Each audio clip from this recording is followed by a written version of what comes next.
So today I'm going to show you how to create your first lead generation campaign in the Facebook Ads platform.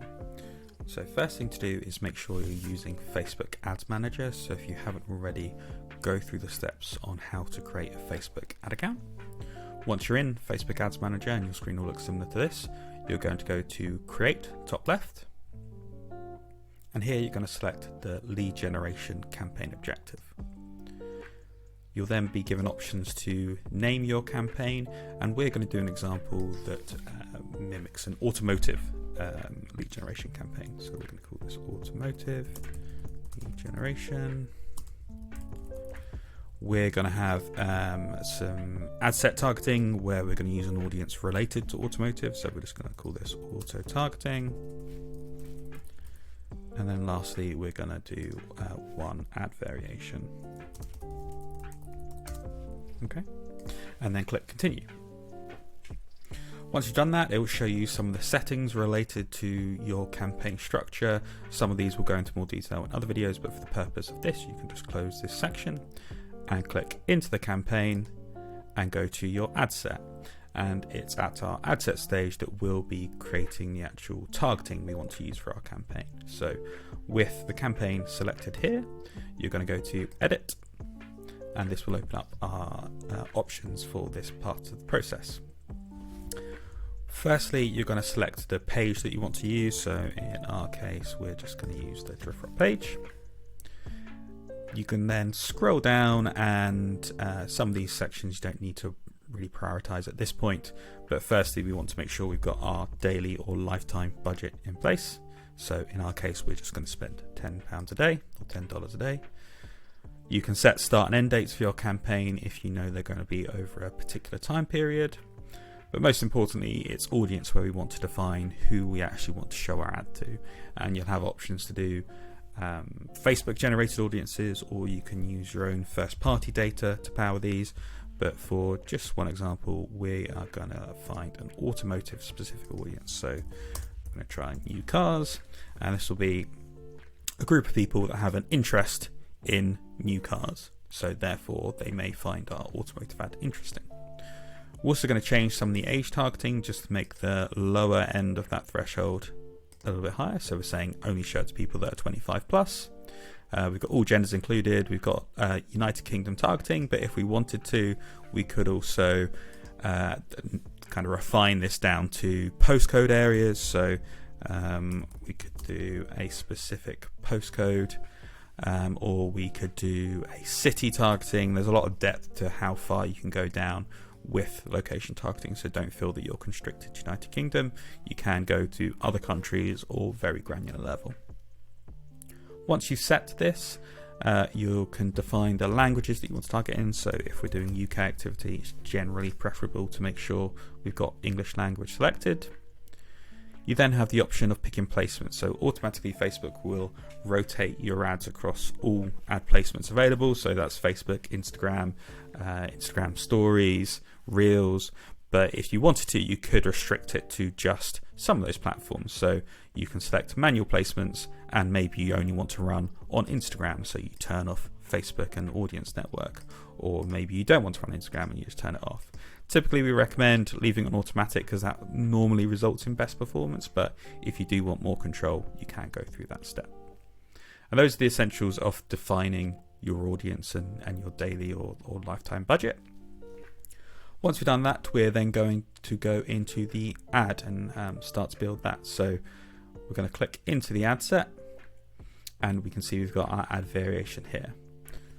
Once you have your ad variation selected, you're going to go into edit, and here we'll be able to actually create the ad unit itself. So you can see it's selected the Facebook page and Instagram account related to what I chose earlier. We then have options around adding images to the ad. So I'm going to click add media. In our case, we're just going to add one image. I'm going to pick just a standard automotive image that we're going to run with, and we're going to click next.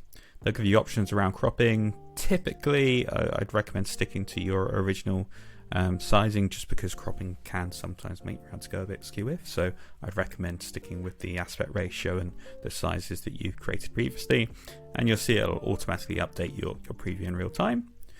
We're then going to want to enter some copy. So just an example, you want to keep this typically under 150 characters, but it could be find out more about our new model, enter your details to receive a callback.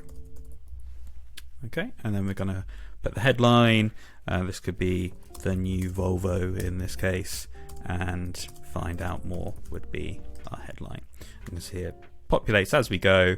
We're going to change our call to action to be learn more, and now this is what people would receive on the various ad platforms, and Facebook will give you previews of, okay, how does it look on Instagram, how does it look on Facebook Marketplace, and all the other potential ad units that you may have selected. Once you've created this ad unit, we then want to make our lead form. So you're going to scroll down further into this destination section, and we're going to go to create form.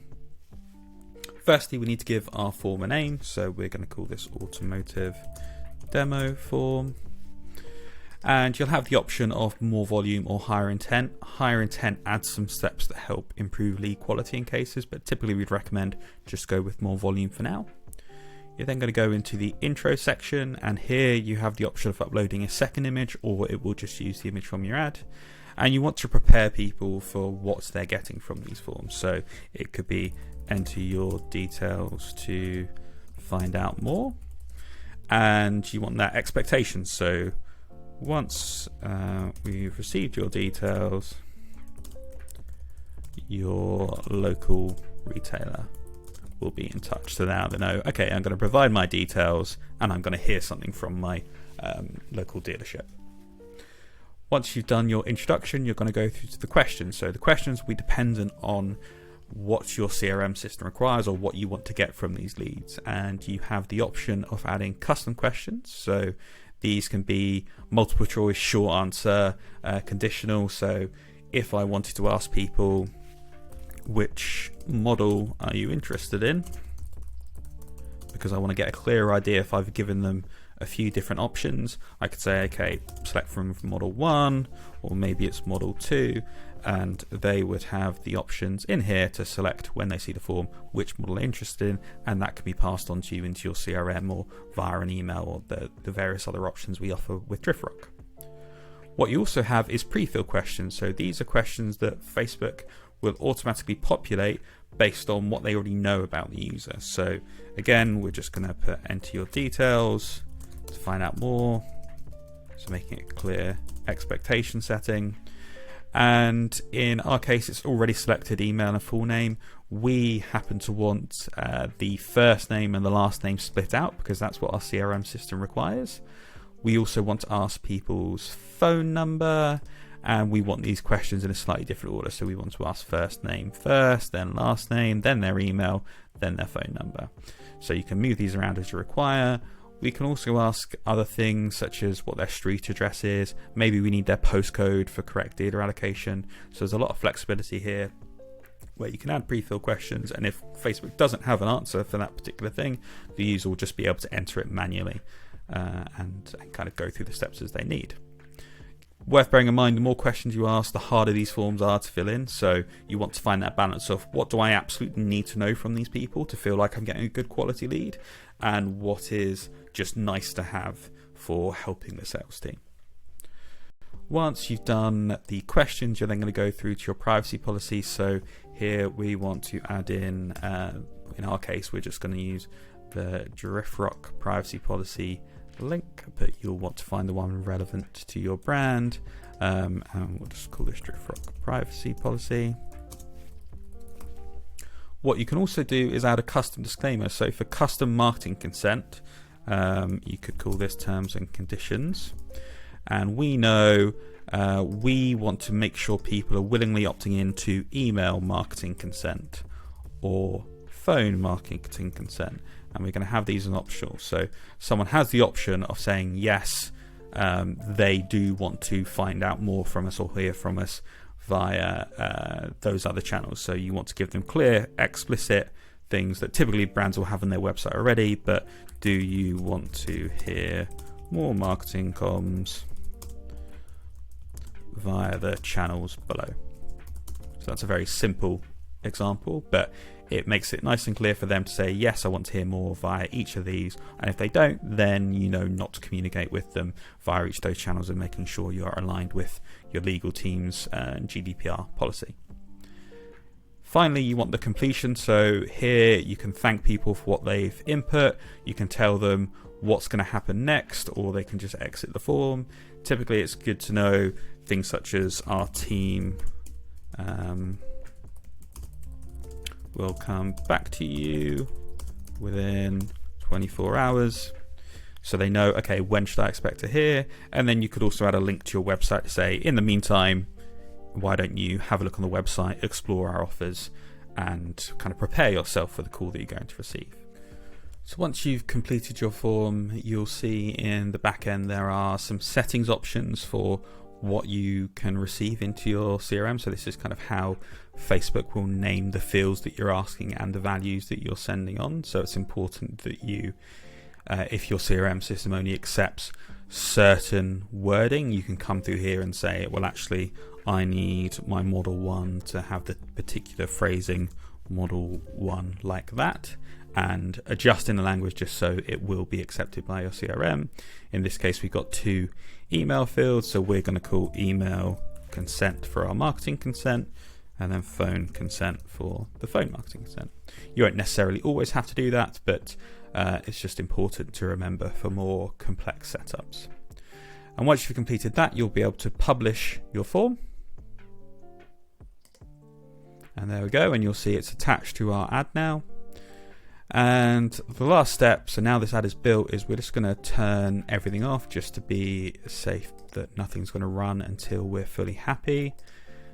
And then we're going to click review and publish. So what will happen now is this campaign will post to your actual account and be visible by other parties. So until this point, it's kind of been local to you and no one else in your team will be able to see it. But for now, it will actually be visible to them. And you'll see it go through the publish steps. That's successfully done. And then you'll be able to use the filters up in here, such as campaign name, to find the campaign you've created. And you'll see it there in the processing stage and being reviewed by Facebook. So that's your campaign created, and you'll be able to look at the ads to see ad previews and things such as that. But your next step is to decide how you want to receive these leads. So automatically they'll be stored in Facebook, but that requires a manual download and checking of those leads. So what we typically recommend is you can send to email, send to a spreadsheet using the DriftRock software, or you can send to your CRM system. So whether it be a bespoke platform or an out-of-the-box solution, if there is a CRM system that you want to be able to send leads to, make sure you explore the destinations that we offer through the platform, or get in touch with support to find out how we can actually help get those leads across to you in real time.